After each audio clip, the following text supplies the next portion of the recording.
Mr. President, the much anticipated 21st Conference of the Parties to the United Nations Framework Convention on Climate Change, or COP21 in Paris, commenced yesterday, November 30, 2015.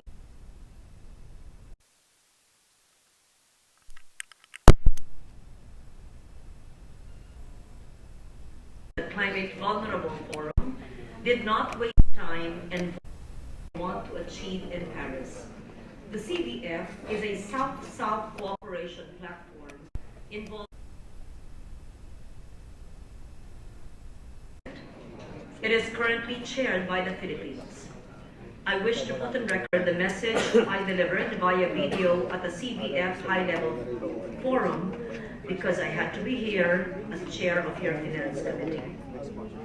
We may be vulnerable, but we are not incapable.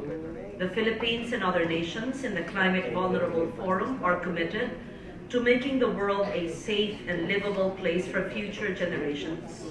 We know how it is to become victims of a phenomenon we did not cause. We do not want our children to be victims as well.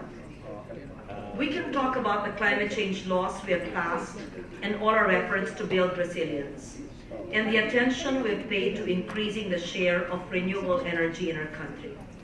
None of this really matters if Paris does not deliver the agreement that sets all of us on the road to a safe future. What good is the list of achievements if Paris fails to set a target that aims for 1.5 degrees? If Paris fails to set clear long-term goals, if the outcome in Paris is mute about the absolutely undeniable need for global decarbonization by or before 2050, all the efforts of vulnerable nations will not be enough to stem the crisis. We in the CBF have come together so that others may act with a greater sense of urgency.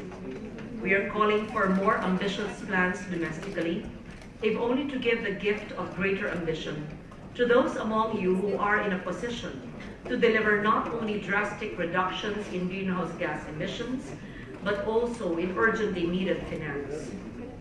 Paris must aim for nothing less than the transformation of the global economy. When we say the age of fossil fuels must end, we should see Paris as a milestone that set all of us on this course. We need Paris to deliver loss and damage in a way that does more than just confirm the Warsaw Mechanism. It must already set in motion steps that develop innovative finance approaches, able to respond to impacts that are beyond the reach of adaptation.